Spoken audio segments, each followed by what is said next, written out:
into this NBC News conference. I am your host, Braden Strawman.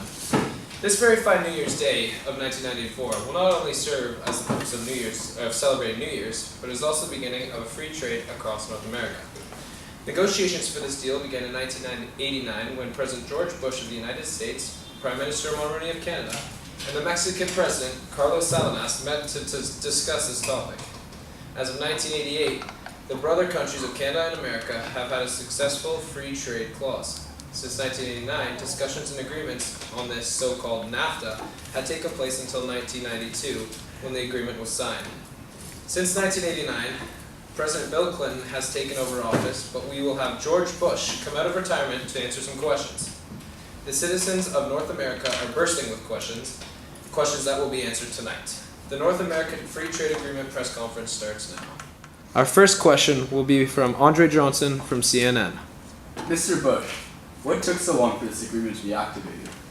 Working out the logistics and waiting for all necessities that will precede the activation of this act to take place.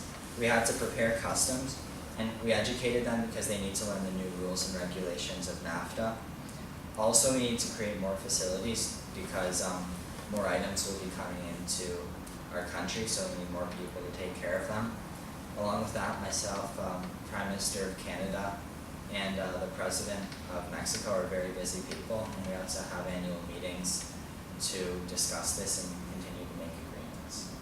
And those same problems apply for President Clinton when he's in office currently. Next question will be from Victor Bishop of NBC. What was your inspiration for this agreement?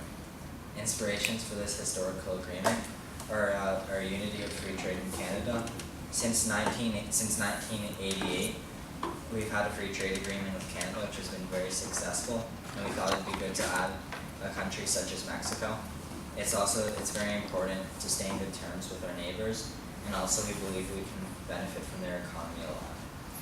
And yeah. All right, next question will be from Steve Callaghan from CBS. How does this agreement work? All tariffs that were formerly applied to trading and with Canada and Mexico are eliminated. However, trade laws do still apply. So with no tariffs, we believe trade will increase because there's less of it, because there's less money that has to be spent with trading.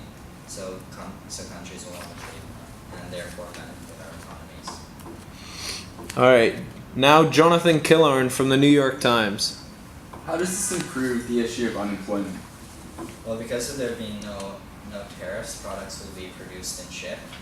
Therefore, jobs in those areas will increase astronomically.